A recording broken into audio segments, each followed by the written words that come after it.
I am no fool, but I have been and I always will be against the death penalty. Death penalty is wrong on legal, moral, ethical, and constitutional grounds. But yes, I'm here to listen more to the anti-death penalty advocates, for them to be able to convince the majority of our people not to support the bills pushing for the reimposition of death penalty. Thank you, Mr. Chairman. Ipinagtanggol ni Pangulong Rodrigo Duterte ang pagbabalik ng parusang bitay sa bansa. Sa kanyang talumpati sa Manila Times 5th Business Forum sa Davao City, sinabi ng Pangulo na tumaas ang bilang ng death convicts sa bansa nang alisin ang death penalty. Sa nasabing okasyon din ay pinagkaloob kay Pangulong Duterte ang parangal na Man of the Year. Muli ring nanindigan ng Pangulo sa kampanya ng pamahalaan kontra iligal na droga. May report Julius D. Samburon mula Davao City Live. Julius!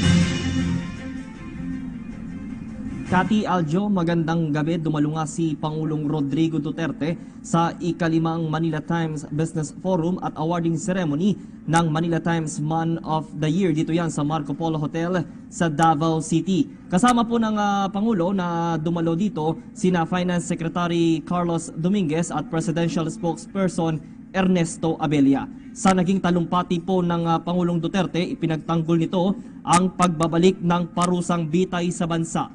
Ayon po sa punong ehekutibo, mula sa dating 189 na death convict dahil sa heinous crimes ay umakyat ito sa higit 3,000% matapos namang alisin ang capital punishment. Pakinggan po natin ang naging pahayag po ng Pangulong Rodrigo Duterte.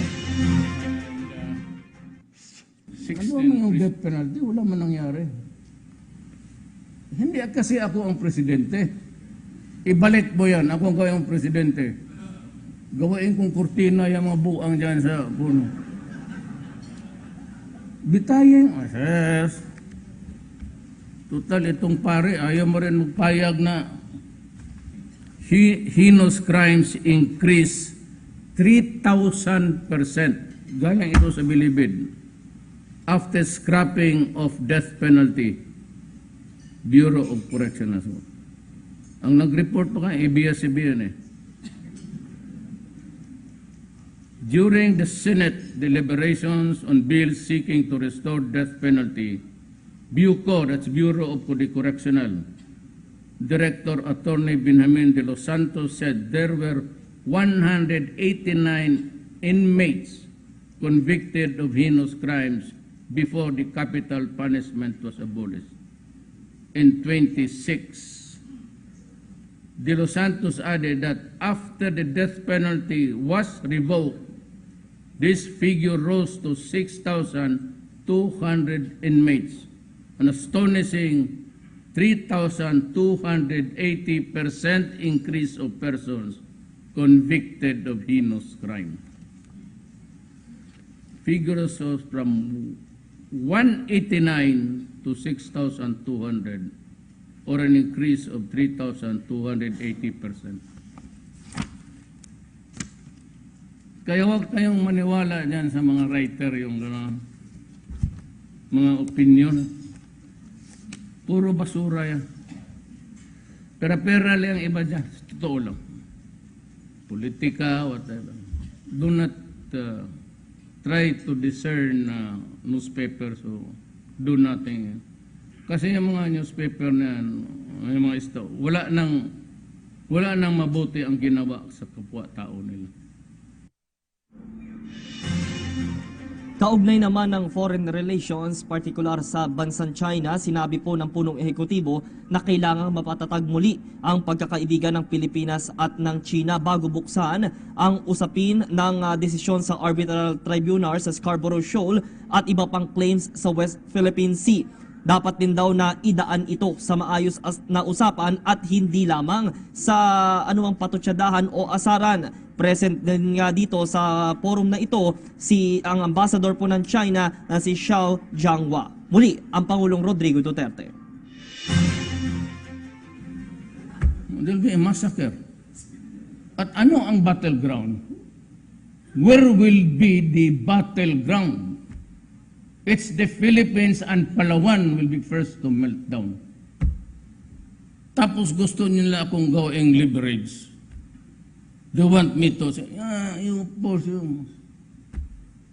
I told President Xi Jinping in a bilateral, Mr. President, I am here. I do not want to impose anything on you. I do not want to quarrel with you because I'm just a visitor here.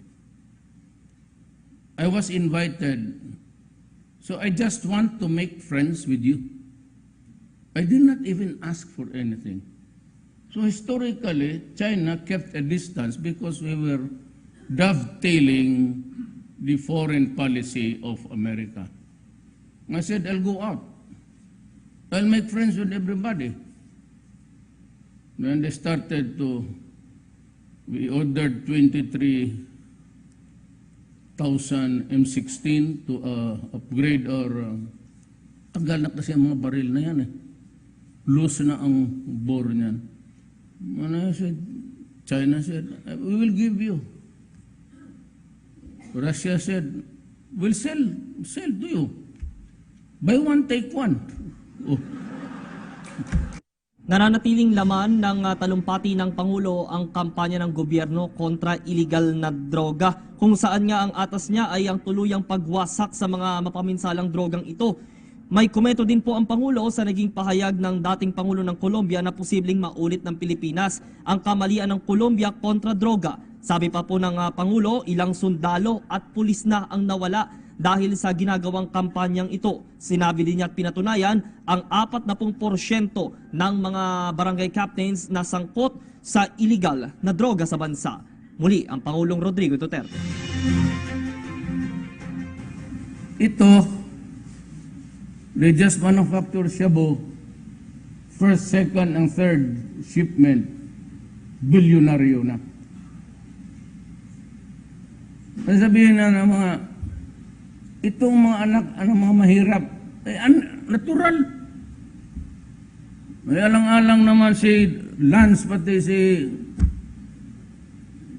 anak ni Lucio Tan, magpabili dyan ng sabuk. Hindi talagang nandoon sa baba. They are poor, I admit. Everybody is poor anyway. By what right do you have to make it poorer and make them more miserable and in agony? Ano din nakuha ng mga pare, pati mga human rights, pati itong tuntong presidente ng, you must be stupid. Itong ex-president ng Colombia, when Duterte is committing the same mistake, we cannot never be on the same mistake because I am not stupid, you are. Kasi ang Amerika nagbuhos ng bilyon because they were flooding America. All of the supplies of cocaine and heroin came from that country. Anong tinurong ng Amerika dito? Except to recommend for my prosecution in the International Court of Justice, Criminal Court. Gusto pa ako nagpapriso.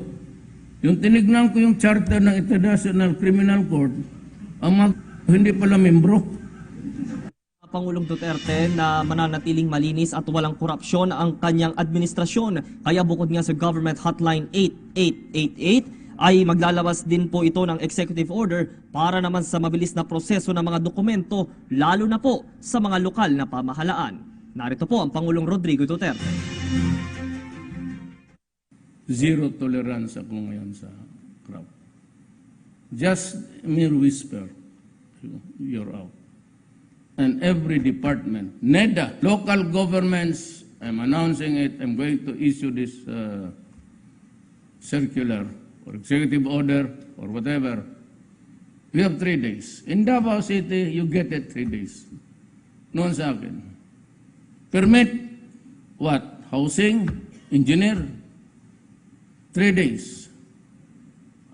Wag na ninyong isali yung bumbero.